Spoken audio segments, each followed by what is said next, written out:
Welcome to the Burn Bootcamp podcast. I'm your host, Morgan Klein, co-founder and CEO, along with my husband and company visionary, Devin Klein. And together, with our amazing team, we are going to help you push past your limits, not just physically in our gyms, but right here, mentally, emotionally, and spiritually on the Burn Bootcamp podcast. Together, we will take on challenges and break through barriers to transform into the best possible version of ourselves. We are more than a gym. We are a community. Your community. Let's go, Burn Nation.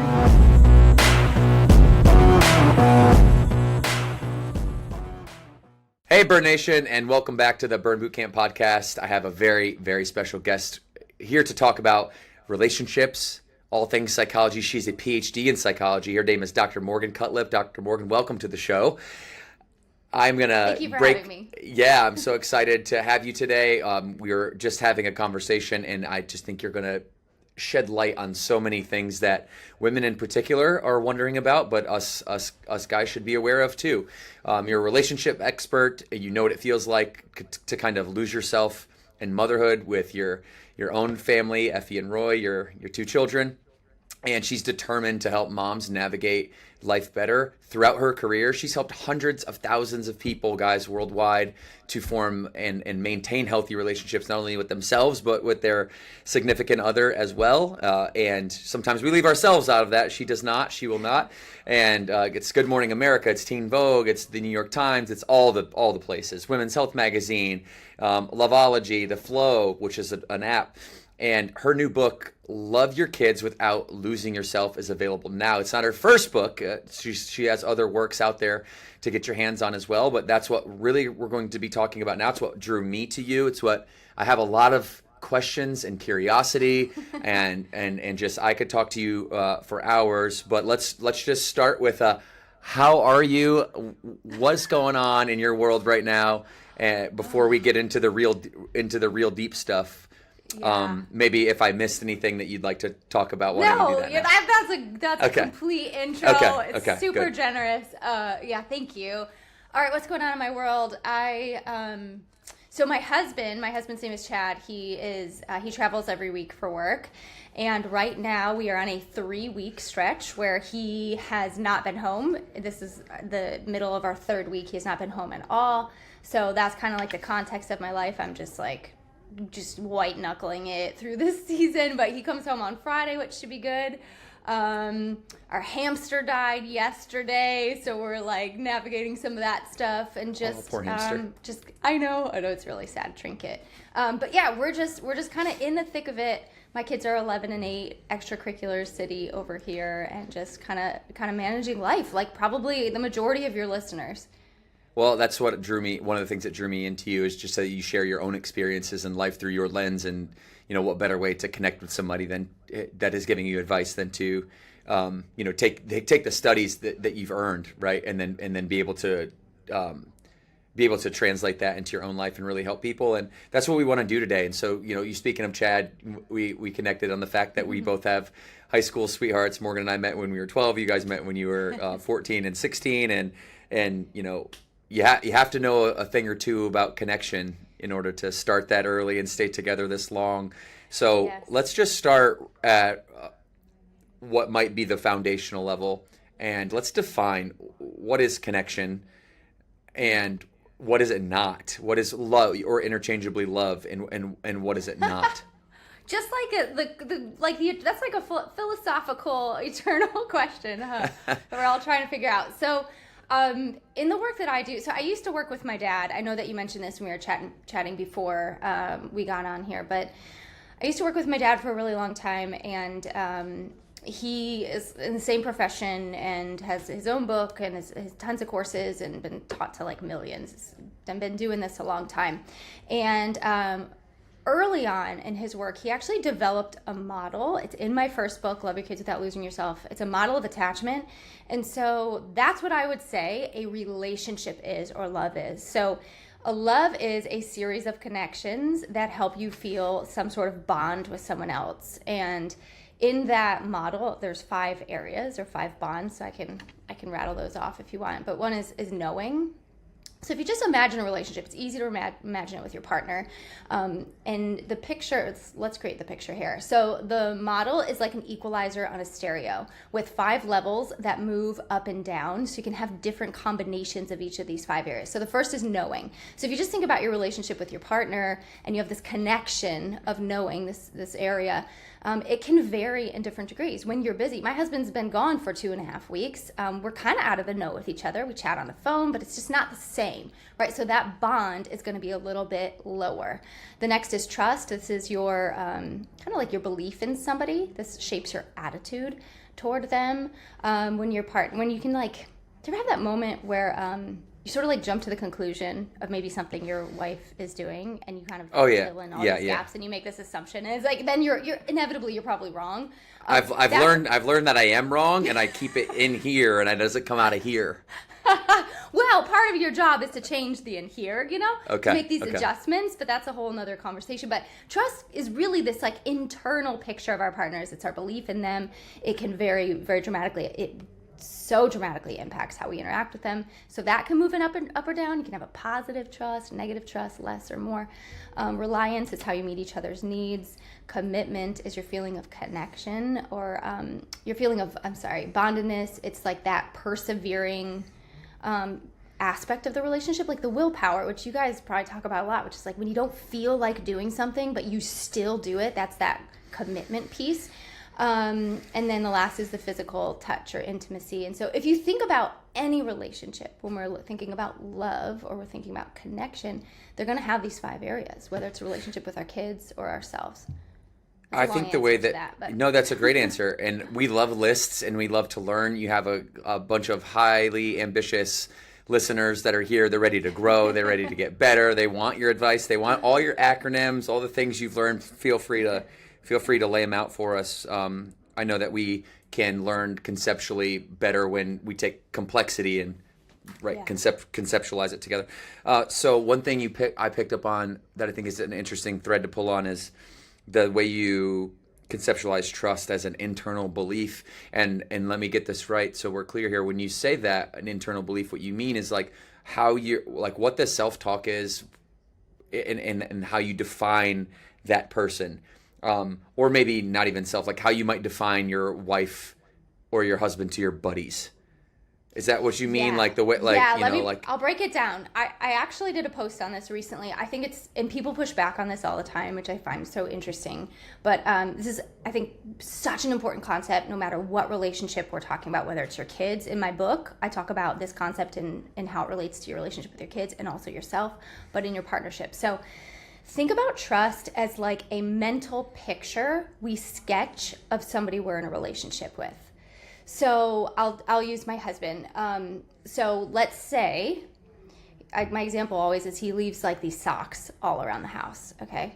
So there's like this factual knowledge of like socks on the floor around the house. Now I'm gonna get to sketch this picture of him in my mind around the kind of like narrative or storyline I'm gonna create about this thing. So let's say I sketch my picture of Chad as like he thinks I'm his maid, he thinks he's super selfish, he thinks that I'm just gonna take care of everything. Maybe I go as far as do this thing where I'm like, he's like my third child. So I create this internal picture of Chad focusing in on these sort of negative aspects, and this is going to shape my belief in him, which is what we call like a trust picture. And it's going to be the lens that I see him through. It's going to be the lens that how I treat him. It's going to affect my behaviors, because it's going to affect my reactions. If I see one more sock, on the floor, how big is my reaction going to be? It's going to shape all of this stuff because it's formed. However, we're in charge of how we sketch this picture. So we can make meaning of things in so many different ways. And I'm sure if you think about your own relationship, it comes through of like all the ways we make meaning of just these little tidbits of information. That is our trust picture. And so it's our job in our relationship to sketch it accurately. I like to say we have to fact check it regularly, and then we have to clean it out, or else our attitudes towards people we love can start to become super negative. And we have to shift our focus from these sort of like things that bug us to the ways that they really enhance our life. So for me, the black socks, he doesn't do it anymore. He heard me on a podcast and he thought I was upset. I'm like, I'm not upset. I don't care about your black socks. He's listening. He's Yeah, listening. he's listening. I'm like, hey, thanks for listening, but I really don't care about them. This is not like the hill I want to die on in my relationship. But for me, the black socks are a representation of the fact that my husband's home with us. He's gone so much. Every time I pick him up, I'm grateful. I'm grateful that he's here. So that is how we use our trust picture. Yeah, that perspective is super common too. Just like you use those two examples, but how common is it? Like, there's a story in everybody's household that fits one of those two pictures, and I mean, you're so right. It's the same perspective that we would have on like a workout. Like this workout is, it could be the best thing. Like if I do this every day, I live longer and I get to see my grandkid. Or, oh, this is such a chore, and, how dare anybody encourage me to do this crazy thing, right? Yeah. The shortest version of it is the story I'm telling myself about. And then you fill in the gap, and that kind of gets you to, like, it reveals the sort of picture you've sketched of whatever it is, whether it's your workout or your partner. So I'm on the same page as you are 100%. Why do people push back and steel man that argument of why they're pushing back on you? They fit. People on social are just like wild. It's so interesting. I mean, is this like, have you heard like a logical pushback, or is this just a troll type pushback? It's my opinion, but I don't think it's logical. A lot of times they're like, he should pick up his socks. I'm like, you're missing the point. You're missing the point, or so yeah, people just get all fired up about like I'm sort of gaslighting women into believing that it's okay to pick up your partner's socks. But the reality is I don't want to be in a relationship, and I don't think any of us really want to be in a relationship where we're walking around on eggshells all the time. I am not perfect. I mess up all the time. I leave cups all around the house. Sometimes I don't put the lids on things all the way, and like that's backfired in a much bigger way than black socks on the floor. So what kind of tone and atmosphere do we want to have in our relationship? And I think that's a question that we need to repeatedly ask, because we can get righteous about things, but is it really benefiting the relationship? And usually it doesn't. Of course, it's okay to ask for changes, but we have to keep these things in check.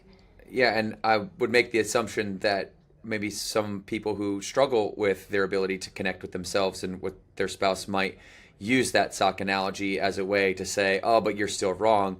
But can't two truths exist at the same time? Can it, I should definitely pick up my socks for sure. Like, I shouldn't leave stuff on the floor. That's, I can do better than that. But you can also not take that and use that one little piece of evidence of how I might not be organized when I've proven organization in every other area of my life, and then say, oh, you're not organized anywhere because you leave your stuff on the floor. So two truths can be there at the same time. You can want your relationship to be better, and you can ask for changes, and you can also be gracious.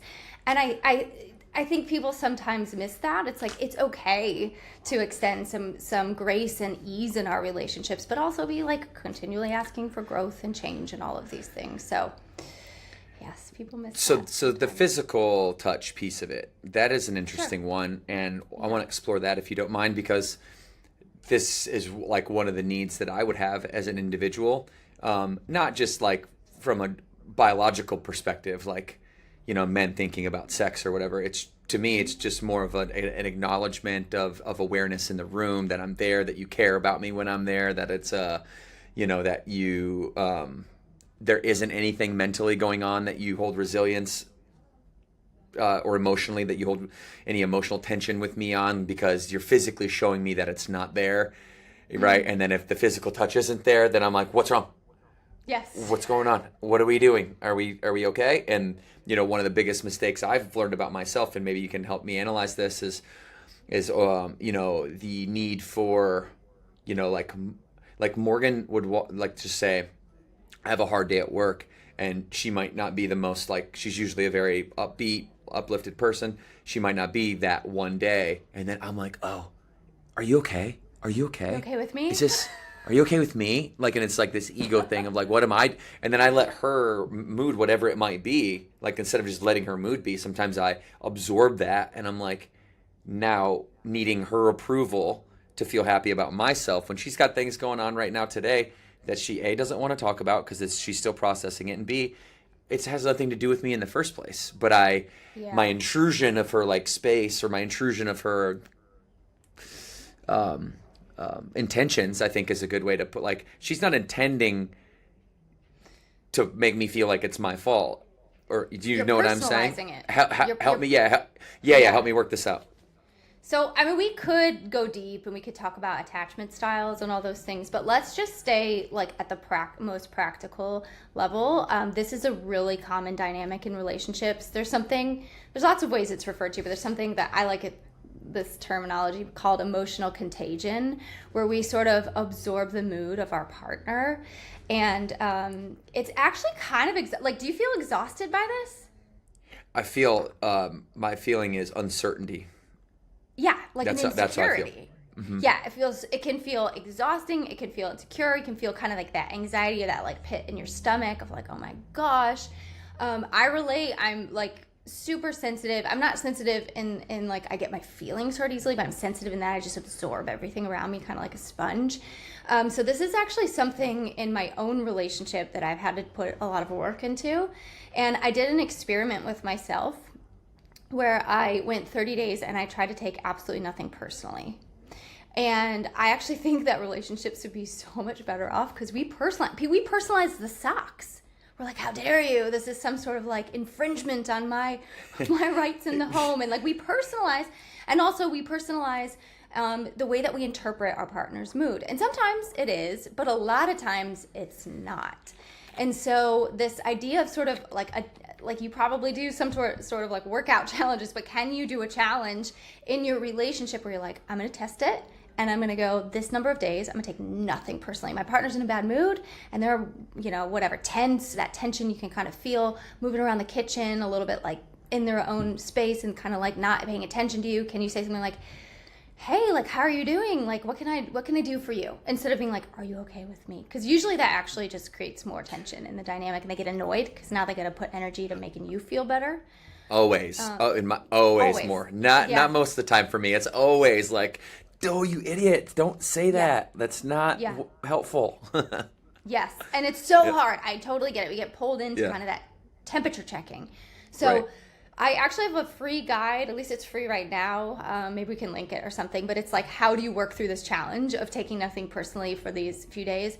When I did it in my own relationship, I was astonished at how much better it was. Number one, I didn't carry that anxiety and that worry anymore.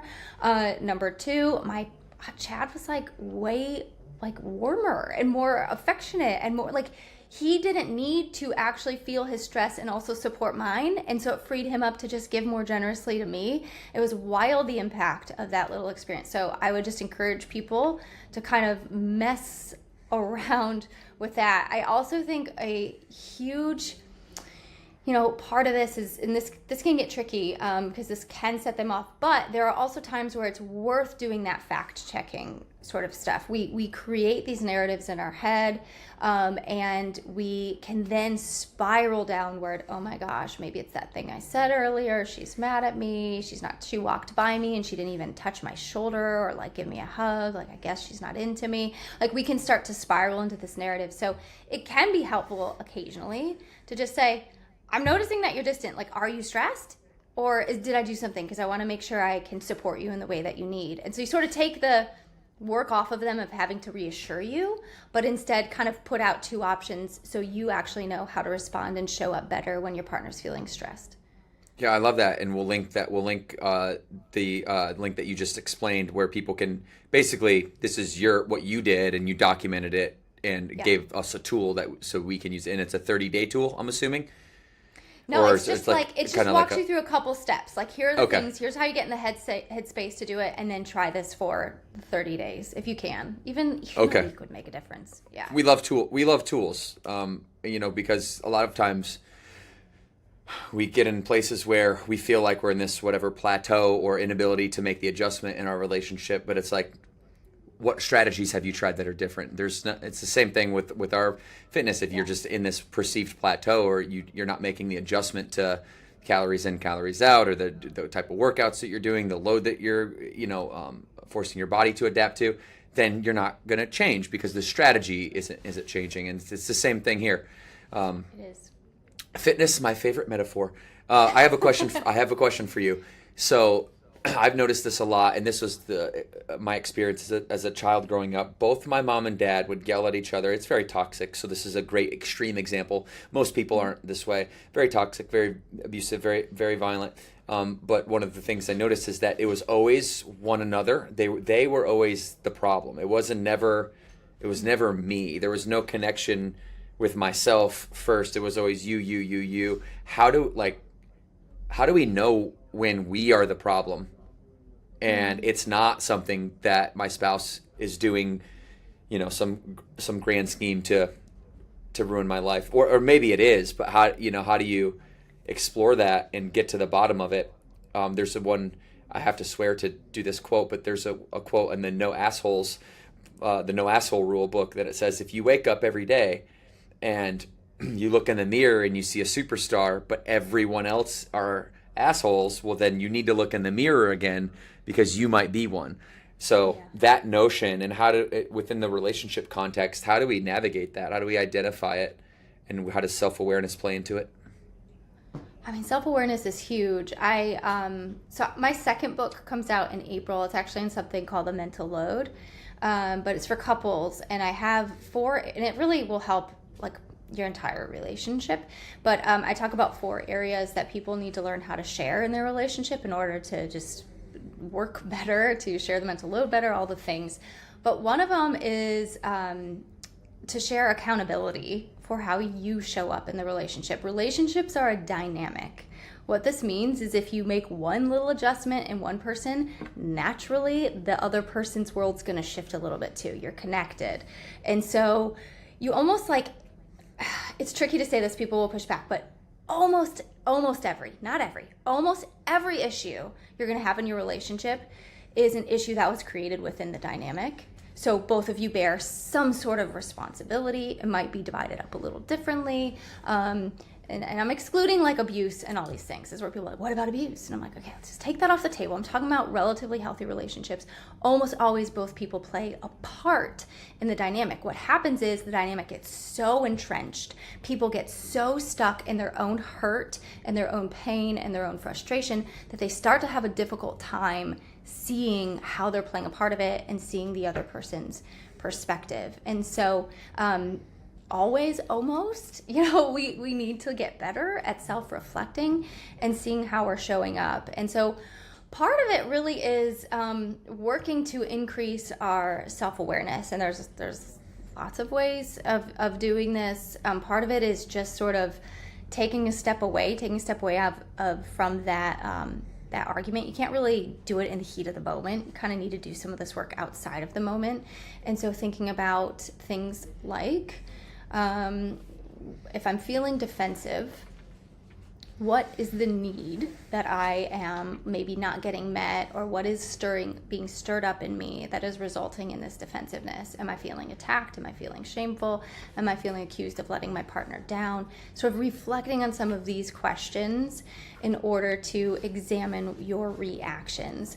I mean, you can go deeper. I mean, there's things like thinking about how you saw conflict handled in your home. Like maybe this one applies to you, which is that the majority of people have grown up being told that conflict and intense conversations are a bad thing. It sounds like in your home they actually were a bad thing. So we'll do everything that we need to do to avoid these things because they don't do anything except cause pain. And so I don't know if this shows up for you, but in a lot of relationships, it's usually the woman will maybe initiate a conversation and the guy will be like, yeah, we're good. I don't know why you're upset about it. Things are fine. We don't need to talk about this. And they sort of do anything they can do to avoid getting into this conversation. And so doing a little bit of reflection on your growing up experiences and what are the messages you received about conflict, how are you shown love, different things like that will start to reveal some of the own patterns you're repeating in your own life. And I always say this is the best part of being an adult is that we can examine patterns that we sort of just absorbed in our upbringing, and we have the agency and the choice to do it differently. And so we can create any dynamic we want to create, and we can make changes, we can repeat things, but let's do it with self-awareness rather than just falling right into the same patterns. Yeah, I hear you saying that. Questions you're asking. Yeah. Yeah, no, well, it's great because what I hear you saying is that ultimately when you take responsibility for it, that the note just the notion of taking responsibility alone is inherently powerful, because now you can actually do something about it, right? Like the dynamic relationship, it has flexibility to it, right? But it's changeable, it's plastic. Like you can actually mold it with decisions and awareness. And self-awareness is one of these like elusive things, and I always like to bring people down to just a couple questions like you are, right, on self-awareness. It's like, how are you feeling, and define that. How do you want to feel, and define that. And what actions do you need to do to help you stop feeling the way you don't want to feel? It's very simple stuff, but it sometimes can just become so white noise. Like mental health nowadays is that same word, and authenticity became that same word. It's like these are very important concepts and notions, but we're losing them in just the sheer volume in which we're talking. You're talking about them and incorporating them across horizontally, like almost every area of society, but not going deep enough, right? To really explore it. Yeah. Let me offer one simple mindset shift though when it comes to our relationships that I think can it's not necessarily like this deep self-awareness, but just to help couples think about their relationship in a new way, which is that our relationships always need something. I think this is it's just like, I mean, you use the fitness metaphors all day long, but it's just like how you said, you always have to kind of make these little adjustments, and you're not like, and maybe some people do, but you're like, I can't believe you work out. You actually need me to change something so I can continue to grow. It's just like, no, that's just part of it. And so I think one of the biggest mindset shifts we need to make in our relationships is the realization that life is busy, life is stressful, life works sort of against the connection and closeness in our relationship. So it will continually sort of pull us apart. Because of that, our relationships are always going to be at a deficit. So when your partner comes to you to say, can we talk about something going on? What almost always happens, it's a really normal thing, is that defensiveness comes up. What do you need from me? I'm doing so much. Instead, let's shift that mindset to be like, of course the relationship needs something. It's always, all the forces of life are working against it. It's normal to have to make adjustments. Let's just enter into the conversation with that awareness and that mindset shift. It's like the growth mindset. We have to continually think that our relationship will always need an adjustment, always need something different. That doesn't mean there's anything wrong with us, or there doesn't mean that's anything wrong with you as a partner. It's just a normal part of being in a relationship. Yeah, the way Morgan and I have done that is it's because we have found to be true what you're saying, just through our own experience, and we started carving out what we call a same page meeting. And what that did was allowed us to actually have the reserved time, a block of time where we get to talk about these things, where 2 weeks before it's going to happen, you get to anticipate it, and you get to think about it, and you get to realize like some of the things that you want to talk about aren't worth it, right? Or maybe your perspective is wrong on it, and you get time for your perspective to change, and you get to think about your approach, and then you get to go execute, like game day. You get to go execute this meeting, and it's like, then the hard part is saying, after you're done, is saying, how'd that meeting go? Yeah, you gotta review tape. you gotta review the tape. Yeah. So of course that time together to work on that dynamic is important. And I love the perspective shift that you offer up, and just saying like, yeah, of course, duh. Like, let's make that obvious that it needs something, rather than thinking everything's all perfect, because that's what our parents did. They swept their problems under the rug, and now you've been taught to do that your whole life, but not so useful when life is different now than it was then. Speaking of then, my next question we'll kind of go a little bit more abstract here. Something that really concerns me is the falling birth rates. Something that concerns me is, divorce kind of peaked in the 80s, and now it's still about 40 to 50%. You correct me if my statistics are off, but something like 40 or 50% of first marriages are still ending in divorce, and then as you go to second or a third marriage, it cascades up, and the likelihood of divorce goes to 70%. But and we've kind of evened off here. There's obviously so much at play with all of that, so I'll zoom into like a specific question. Why do you think there's less divorces today, but also less marriages? Right. So when you think about the marriage rate lowering,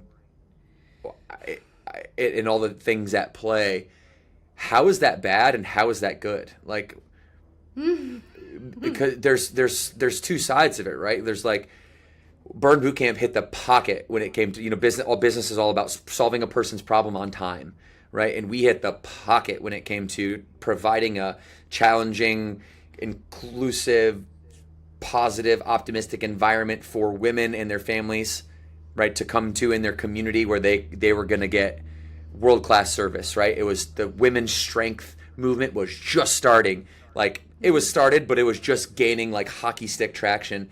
And I didn't even know, Morgan and I didn't know better at the time. It wasn't like that's what we were trying to do. It just happened to be a darn near perfect timing. So I think what I'm trying to ask you and what I hope that the audience will take from this is the timing of all of this, that there's duality to it, that the dual income financial instability is one side of the sword that is pushing then women having births later in life. It's pushing fertility rate, and that's pushing fertility rates down, which, there's all this complex stuff. So I just wanted to get your take on the macro and see how you think about all of these things that, in all we experience as individuals, but we're starting to see this take shape on our society and really impact the way that we look at America and the world moving forward. Yeah, that's a really big question. And I mean, I'm just going to speak like I don't have the answers here. So this is just my opinion. I'm just looking for opinion. Yeah, I just want your opinion. Okay, and there's like so much nuance. There's so much nuance in the data because we do know that women are having kids later in life. And so it's like, okay, are the birth rates declining, or do we just need to extend the timeline? And as we kind of move forward, more kids are going to come out of these older, come out later in life for a lot of these women. So there's a whole lot going on here. I mean, the cons to the declining marriage rates are that I don't believe that I think being born out of wedlock, it's like an old school term, but like single moms having kids is pretty high still. It actually might be at an all-time high right now. I'd have to recheck the numbers on that. It's been a little bit since I've looked. And so we are having kids still, but we're having kids outside of the family unit. And still research shows that kids do best in a family structure, and so with two parents around. And so that is one of the major issues, is just that kids do best for the most part, and there's all, of course, nuance. I'm always so careful with these things. There's nuance to all this stuff, but of course, for the most part, in general, kids do best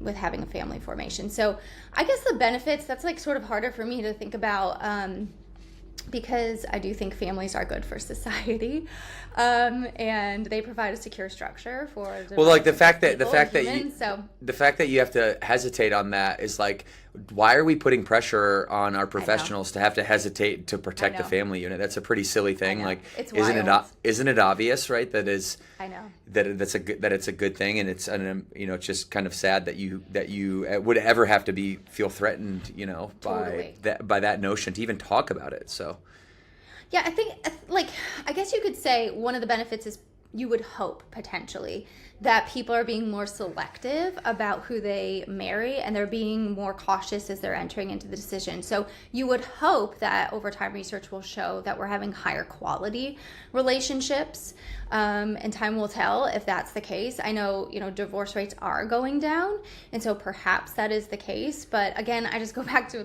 but if we got a lot of kids without two parents, that is potentially going to have a detrimental effect on society in terms of the people they become, their education, their income issues, and the financial burden that offers. So those are some of my thoughts. I mean, you can ask me more specific questions. I think there's a lot going on. I think in one piece is that I think women are sort of raising the bar of what they're expecting in their relationships, and this isn't all bad. However, we're seeing women leave their relationships at pretty high rates. They're initiating divorce at higher rates. And so there is a sort of pressure on men I think, in some ways, to sort of step up the emotional skill set game. But also, I have a lot to say on this. I'm totally censoring myself a little bit. But I also think that as we raise our standards, we are sort of maybe shutting out the potential to have really high quality relationships, because we're expecting like all of these things in a partner that maybe would develop over time in the relationship and not always before. Yeah, and I think one thing I've seen at Burn anecdotally is what we do is we empower women to take control of their lives. All people, right? But Burn, it's our very first tagline was Charlotte's Fit Community of Moms. We have been here, for mom, wanting to help the staple of the household, the gear that turns our lives. Like, all of us men would be lost, or women would be lost, without that motherly figure, the matriarch in our life. And so to me, it's like I've seen that empowerment translate to relationships, just to be able to stand up stronger and with a bolder stance. And I would like to think that empowerment has, building of confidence is maybe a more precise way to say it, is that when you build somebody's confidence through repeated actions, like doing a pull-up when you were terrified of pull-ups beforehand, right? Doing your work when you never wanted to look at yourself in the mirror beforehand. Doing that leads to more positive outcomes in your life as an individual. And if one of the things that burdens your life is an abusive, a toxic relationship that, and you and I both know, like, you can't turn back there's no turning back from a certain level, right? There's only that decision just to leave or not, right? Stay suffering or leave. And I've just seen a lot of that. And I'm sure that you have too in your work. Have you noticed a trend of kind of confidence being correlated with the ability to stand up, have a voice, and just move on when it's time to move on? I guess that would be an argument. I'm sorry, but that would just be an argument for why the divorce rate could be good, right? I'm trying to get both perspectives. Yeah, and I think we are seeing I live in this little social media bubble sometimes, and I'm seeing a lot of people come out how they're leaving their relationships and things like that. And so I have a very I have a very nuanced perspective on these things, and so I can kind of swivel around and around. So I know I've gotten stronger throughout my marriage, and there's times where there's this tension, right? Because I'm growing, I'm getting stronger, get on the same page, buddy, right? We can feel that sort of tension. And I think that if I were in a relationship with somebody who's abusive, I feel like anytime it's abusive, you got to go, and so getting stronger and getting empowered enough to leave, that's a good thing. So let's set that aside. But just in general, getting in a relatively healthy relationship, the woman starts to get stronger. I think a lot of times when we start to grow, the discrepancy between us and our partners feels that much bigger. And so we're like, how come you haven't joined me in this? You need to level up. I've leveled up. Where are you? And I think that tension, and I'm drawing some conclusions, making some assumptions, of course, but I think that tension sometimes results in people just leaning into the irritation and the frustration and it creates this narrative that their partner kind of sucks, and that they are a child, and that they're not doing their part, and so it empowers them, yes, but to the point where they just can't see their partner as anything but not good enough, dragging them down, holding them back, and they're leaving their relationships. And I think there is a subset of the population where this is the story, and that's the story that I sort of am I don't know if that's a great thing. What about the idea that our relationships are a safe structure to promote change? Because when we're in a relatively healthy relationship, our job is to sort of look at things and to make adjustments. And so can we stick around a bit to be there alongside our partner as they're kind of growing up? I think women often, if we look historically, we are the leaders of a lot of change in society, but not everybody arrives at the same time. And so is it good for our society? Is it good for our families if we're just peace out, you're not doing your part? Not always. Caveat, sometimes, right? Sometimes there are these partners that the women are I have tried, I've done the things, I've said, why don't we go to therapy? Why don't we do this stuff? And the partners are like, I'm not doing it. And so then they are in this pickle where it's like, okay, either I stick around and I am chronically dissatisfied and unhappy, or I'm going to leave. And so we've got that too. So it's just a big conversation that's super nuanced, but I see what you're talking about. I see happening in different sects of society. I think the data is showing that some of these sort of like big shifts are occurring in our relationships. Yeah, and even if you took off like the top 10%, let's say, best relationships, if you can define it that way, and then you lopped off the bottom 10% of abusive relationships, and you took everything in the middle, I think it's if people can't see that that's the lens that you're talking through, then let me be very clear that you're not taking like an outlier and then giving general advice on some outlier case. That would be silly. But I do, when you're talking about the middle 80% and what most people are going through, it is this: I'm growing, you're not growing. I'm ambitious. I want to learn a new language. I want to start a business. I want you to read, right? And it becomes this thing of like, here's what I'm doing over here on one side, so then therefore you should too. And from my experience in talking with people, it is probably not the best thing on this 80% middle of the cases. It's not the best thing to have expectations of somebody else to do the things that you would want them to do, rather than just existing next to them side by side and allowing it's part of that conversation we were having earlier about approval, right? Like, the reason I would need your approval is because I feel your expectations. And so am I meeting your standards? So can you talk about that, expectations, and then we'll finish up with talking about your new book, because I know that we haven't talked much about the kids. We've been focused on the relationship thus far, but what do you think? Yeah, I think you're bringing up a really good point, which is like, and this is, I've seen this too, sort of like, I'm leveling up, therefore this becomes the new expectation of you. And so we project that onto our partners. And the further our reality is from our ideals or our expectations, the more frustration and discontentment we're going to feel in our relationships, whether it's with ourselves or with our partners. And so it has and then we start to only see them as falling short of these expectations. And I see this, and this is not a knock, I'm just kind of like calling this out. I see this a lot, is that we as women, especially because we tend to manage the home and family life, we sort of like set the pace for what we think how things should go and what they should be. And we're like, this is our we set the standards a lot of times for things. And I think that it's great because we do a good job.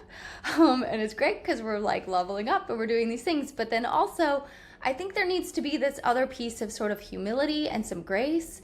Not everybody works at the same pace. Just because we said it so doesn't mean that's the way it works for everyone else. There are differences between men and women and how we do things. And so it's important for us to bring our expectations out into the air, put them out in the open, put them on the table, and we need to examine them. And it can be helpful to examine them together. And talk about these, and it's our responsibility then to make some sort of adjustments to our expectations. We can lighten up on these expectations. We can kind of let them go, which sometimes when we let go of these expectations, that's when we see the growth in our partners. Because who likes to grow when they have like somebody hovering over them, calling out how they're continually falling short? That's just not a conducive environment for personal growth and development. Nobody likes to have their hand forced to do these things.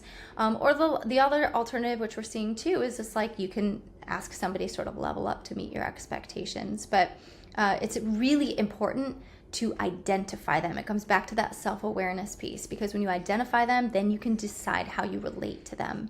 And a lot of times we do need to make some shifts.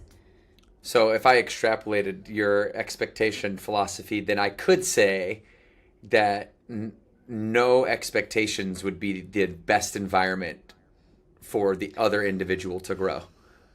Like if I didn't impose any expectations and only let you then have the expectations that you've conjured up for yourself, that's a good thing or that's a bad thing. And when it comes,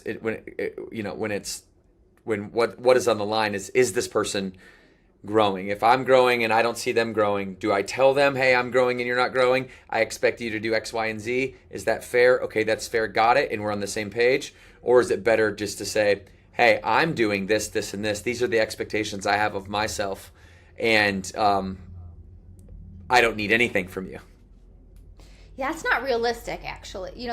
I think that the way that we assert our expectations is going to dramatically affect things. I'm not a black and white person. It'd be so much easier if I was, because then I can just be like, do this and don't do this. But, it's sort of like this blending of the two. So you've got to examine your expectations. What are they? Are they realistic? And then I think you need to talk about them. If you're like, I'm leveling up and I'm realizing that I have been this is a common one for women. I've been stuffing my needs for 10 years. And so you haven't had to meet them. And I am resentful and ticked off, but also haven't asserted them. So it wouldn't be fair to have a new expectation of your partner that they, meet these needs and you don't tell them. And it wouldn't be fair to be like, well, I guess I'll just stuff my needs for another 10 years because that's not going to feel good. So I think it's like you've got to like, use your own thought process here in your relationship and see what's going to work. But it's our responsibility to let the people in our life know what we need. And so that's going to potentially come from some expectations. Hey, this is what's going on with me. I'm changing. I'm realizing this stuff. And I think that these are the 3 things that I need more of from you. What are your thoughts? I know this is new. And I haven't had to do this for the last 10 years. I haven't even asked for this, but now I am. And so can we work on this together? So I think part of it is actually like the approach that you bring, these things to your partner and how you talk about it with them. And then, do you give them some time to kind of learn this new thing? Like, can we check back in on this maybe in a week and see how this is going, or in a month and see how this is going, so I don't feel like I have to be, constantly harping on this one. But can you do this for me? Kind of negotiate some of this stuff together. And I think that's a big piece here is like what I see shifting a little bit in relationships that kind of like fires me up is like, it's like a 1-player game. You're married, but it's like, we're each doing our own thing and hopefully it works out. And it's like, no, we're in a 2-player game here. Like, how can we work together on the same team to confront some of these changes in our lives, to deal with some of these new expectations, to negotiate things? How can we work together on the same team? And I realize there are some partners who are actively resistant to this stuff. But a lot of times this resistance, not always, a lot of times, is built up over time by certain things that occur in the dynamic. So how can you two come together on the same team and have some grace and patience with each other and see if you can make some movement before I leveled up, you're not, I'm out. Right. Yeah, I love the 2-player game conceptualization. That I think gives a good analogy to, like you have to make decisions together. Yeah. Like this is so silly, but I was playing Mario Kart with my kids. And it's the same thing when you're playing the battle version of Mario Kart with your kids. You're on the same team, and it's not you versus, it's us versus the world. And Yes. like my family has always had this philosophy of like, hey, there's a force field around us 5, and nothing gets in or gets out of that, right? And that's part of, I think, the way that I have languaged the 2-player game is like we're all inside the force field. Nobody else ever gets in. Like it's a Klein only force field, and that gives us then at least we share an expectation, right? And I think that's been really important for us. But it is an interesting one, expectations versus approval. And you're right. It's not. I like to ask philosophical questions because I think it gets people thinking, and it right. And I know that you're a PhD, and you probably you're not a PhD of philosophy, so it's more behavioral sciences is your thing, and that tends to be more nuanced, and actually have answers to questions rather than philosophy just being like this giant circle. You just keep going around and around and around, but it's fun to talk. It's more fun that way. It is fun to talk about. So I just want to end this kind of expectation cycle with, I think, analogy most people can use to determine whether their expectations of other people are too high or too low. You tell me if this is a good way this is just what I've always observed and then thought about around Christmas time. When people give each other gifts, you see one of two things, right? You see, I give a gift out of my heart and I expect nothing else in return. Or you hear at dinner, I gave her a gift or I gave him a gift and she didn't even give me one back. And it's like, that highlights, if you're somebody that has resentment because you gave to somebody, right, and they didn't give back to you, that's probably an unhealthy way to have expectations. Versus maybe saying, hey, my expectation is that I give gifts without giving. You need to know that about me. That's my expectation. So you don't need to get me a gift. You do, sure, great. I'll love it and I'll thank you for it. But this is not why I'm giving you one. This has nothing to do with me getting a gift. Yeah, I mean, you're just bringing to mind like people that I know, and I'm like, oh, getting lost in thought on that one. But I think it brings up an important piece around that personal accountability. We have to take time to know ourselves really well. It's a piece of my first book, the Love Your Kids book, is I have a whole chapter on how do we know ourselves deeply. And it's really important. And part of, for this specific example, what you need to know is like, am I giving right now? Expecting a bunch in return? Is my giving going to feel inequitable if I don't get the same amount in return? And so that requires a little bit of pause, a little bit of self-reflection, and having some self-awareness that we can cultivate over time. Otherwise, it's like you're just giving and then getting ticked off that people don't, return the amount of graciousness and generosity that you gave them. And so everybody's relationship will be better off. Your relationship with yourself, your relationship with your kids, your relationship with others will always be enhanced by an increased sense of self-awareness. Then you can make adjustments in your behaviors, your expectations, and all these other things. And so you guys can hear Dr. Morgan talk more about this on her podcast with her father, by the way, which I think is super cool. I hope my daughter and I get to do a podcast together one day. And that's called Love Thinks. And that is your co-host with your father, Dr. John Van Epp, who is also a relationship expert, as she mentioned earlier. But I wanted you to talk about just your authoring career as a whole and what you've been working on, what you're excited to work on, maybe some projects that you'll have in the future, where people can find them. And we've mentioned a couple things. You mentioned you're working on something. You have Love Your Kids Without Losing Yourself out now. Don't you have, or am I mistaken that there's a third? No, that was my first book, and I have a second book coming out. Yes. Got it. Okay, so maybe so there'll be a third. Yeah. Hey, I'm sure there will. Love Your Kids Without Losing Yourself sounds great. It sounds like something I want to do. So, okay, that book came about. So I worked with my dad for a long time, and he really specialized in helping people choose high-quality partners. So what do you actually get to know about somebody? How do you predict what they'll be like? And so I worked with him from a very young age, honestly. Like, I was traveling to conferences when I was in grade school, all the way through my academic career. And there was just one day where I remember being like, sitting in the car with him, I think after he spoke, and I said, someday I'm going to do something to serve women. And I don't know exactly what that looks like, but it's happening. So that's going to be my thing. And fast forward many, many years, our daughter Effie was born. She's 11 now, but she just turned my world upside down. I thought I was going to be absolutely like crushing it at motherhood.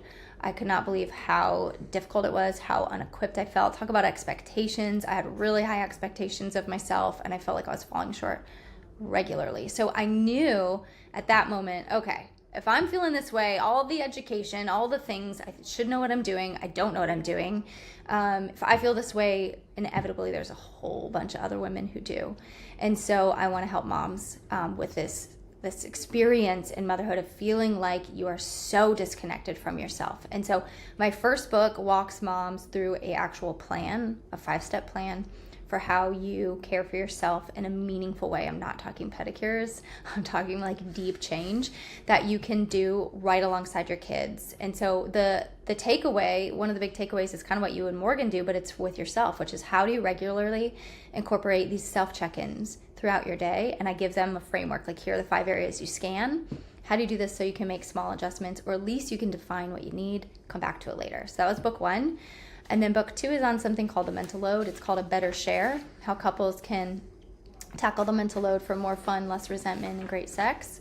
And the mental share is how couples deal with the overwhelm of responsibilities in the home and family life that predominantly fall on women. And I do believe this is a big part of the angst we're seeing women experience in relationships, is they feel like they manage all of the things and their partner is like oblivious or not taking initiative. And so it's a book that really helps couples find a plan for navigating this differently and being able to talk about this stuff without hardship Olympics or the defensiveness coming up that we see so often, usually from the men. I collected data on over 500 women for this book. I interviewed men, I interviewed women, and so I'm really excited about it. It's already available for pre-order. Hoping it really, really helps couples tackle these things as a team on the same page, because it's you versus the world, the stress, the amount of things we're trying to get done, the amount of pressure we feel to be productive all of the time. So that's the next book. I'm super pumped about it. Can I tell about one more thing? Please. Okay. Love to. Like, how long can I go? Okay. Yeah. The last thing. So I'm working on building out some new offerings that really meet couples where they're at. Because we're just living at a time that we are all we're like in time famine. We're stressed. We're like, work on a relationship when? So I have a course called Spark. It's an audio course. I don't think there's anything else like it at this time, at least, where there's 10 exercises, and it's not a challenge. It's not like, here's how you greet each other at the end of the day. It actually addresses some of the biggest pain points in relationships. It will result in meaningful change, easy shifts. They're less than 10 minutes a piece, but I recorded each exercise separately for men, separately for women. Same content, different way of talking about it, because we have different perspectives. And so what's kind of cool about it, super low price point, it's so accessible for couples, it will make a big difference in their lives. What's so cool about it is that one of the hard parts about counseling, one of the hard parts about relationship courses, is that you got to like sit there together, and if one person's kind of ticked off about stuff, it's like, see, you're not supposed to do that, right? There's that like intensity of like getting called out But I thought we were in the nest. I thought we were in the tree trust nest of trust. Are we not in the nest? You're like, see what they said, you do that. Like, you're the jerk. It's your fault. But when you can listen on your own time, it's that lowering of that defensiveness, so then you can come together later and talk about what you heard and what insights you have, and I give a framework for how to do that. But I'm excited about that, because I do think and I've heard from couples just how powerful it's been for them. Well, good. If you guys love what Dr. Morgan has to say here, then you can go to her website. This is where you want people to get the Spark, and this is where they could get the book as well, or would you rather have them order the book on Amazon? Probably so Love Your Kids Without Losing Yourself is available everywhere. It's at lots of Targets too, so you can just Google it, go on Amazon, go on my social media, which is Dr. Morgan Cutlip, just one word. You can find links to everything there. That might be the easiest spot. We'll just make this easy. We're gonna add all the links in the show notes, Perfect. Okay, to all the things.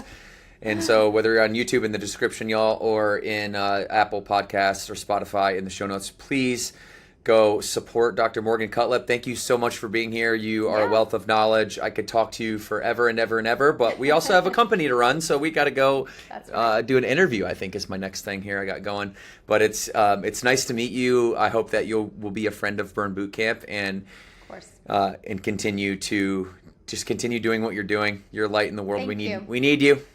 Thank you. Thank you so much for having me. It's been great to talk with you. All right, everybody. We'll talk to you all later. See you later.